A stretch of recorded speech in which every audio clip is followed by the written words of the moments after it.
Victoria's Secret billionaire Leslie Wexner is under new scrutiny over his relationship with wealthy sex offender Jeffrey Epstein. In a series of interviews with the Washington Post, accuser Maria Farmer says she blames Wexner for Epstein's alleged assault from 1996. Farmer says that she was molested by Epstein and his associate, Ghislaine Maxwell. She says that the assault happened on Wexler's property at the hands of his employees. Jonathan O'Connell joins us now from Washington. He's a business reporter for the Washington Post and has been following this story. So, Jonathan, explain what Maria Farmer is alleging. She was living in Jeffrey Epstein's house during the summer of 1996, where he gave her space to work on her artwork. She was a painter.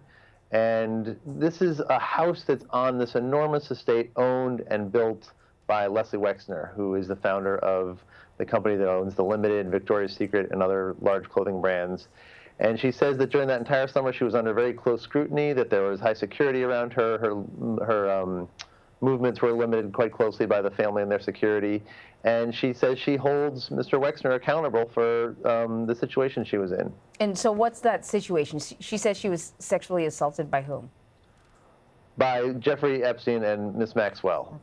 And she says she immediately ran upstairs after the assault, closed herself in her room, called the local sheriff's office. And this is a complicated situation because the sheriff's office at that time was contracted by Wexner to be guarding his entire estate. So she says that when she called the sheriff's office, they said, well, we already have people there, but that nobody came to help her. So the sheriff's office was working for Wexner at the time? That's what she's saying?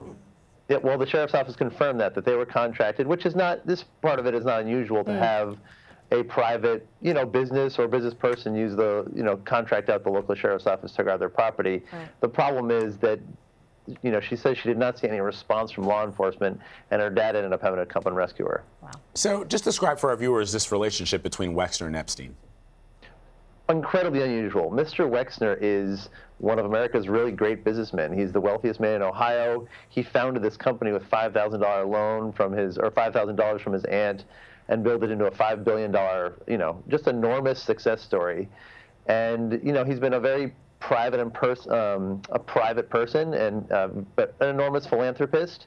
And somehow, and he acknowledges this, he agreed to hire Jeffrey Epstein to manage all of his finances, and even gave him power of attorney to buy and sell real estate for him, make financial transactions for him, and said earlier this year that he had discovered that Epstein had stolen many millions of dollars from him. Now, he had never said anything back at the time when Mr. Epstein was working for him, or when they parted ways over a decade ago. He only said something recently when Epstein was again arrested. And the thing about Wexner is because he was such a successful businessman, I think in some of the things that I've read about it, at least, he sort of was able to give Epstein some legitimacy when it came to investing large sums of money for the very wealthy. They thought, well, if this guy trusts him with his money, then he must be pretty decent. So in terms of Farmer and her interaction with the Wexner family, did she have any interaction with the family and the staff?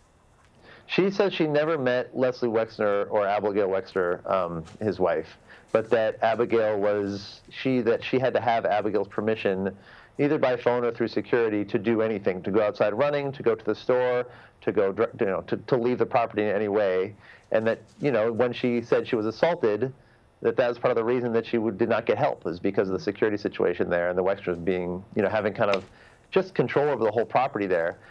She did not meet them, and the Wexner's spokesperson said that Abigail did not have that role, and that she had no control over Ms. Farmer, and that she probably never knew Ms. Farmer was even staying there. So we have two really different accounts in terms of what Abigail Wexner's role and what Les Wexner's role was in controlling that property. And it's 25 years ago. No one has been, the Wexners have not been accused of any crime here, but Ms. Farmer is certainly still looking for some, bit of justice here. In Farmer's affidavit, she says her younger sister was also abused by Epstein and his associate, Ghislaine Maxwell. What kind of action was taken on those allegations? Again, there's been no law enforcement action on either of those alleged assaults. And Ms. Farmer said she has contacted both Franklin County Police Office in Ohio, the New York Police Department, which has a police report of her contacting them, and the FBI, which we do not have a record of. It's hard to tell right now for Leslie Wexner, is this kind of the end here, or is this are there more things that are going to come out? You know, can he retain his leadership of the company? Well, it could be because his board has hired an outside law firm to investigate, you know, what his involvement with Epstein was, and we don't have the results of that yet. So in general, what's Wexner's sort of response to all of this? Because, you know, we've seen pictures of them sort of partying together. We know that he trusted him with, you know, the vast amounts of his wealth. I mean, he was pretty close to Epstein. Oh my gosh, yeah. I mean, power of attorney, that is something you typically only see, you know, very trusted family members, you know, provide to one another. So, you know, Epstein could do anything he wanted with Wexner's financials at that time period. Wexner provided him with 2 homes. Epstein was a trustee of Wexner's foundation, incredibly close. I mean, living a half mile away on this huge estate, like in this house that Wexner had built. So that relationship, is just hard to square Mr. Wexner's incredible business acumen with the poor decisions he made to trust Epstein. And a lot of people feel like they maybe don't know the whole picture there yet. Jonathan McConnell, thank you very much. Sorry, O'Connell. Thanks for having me.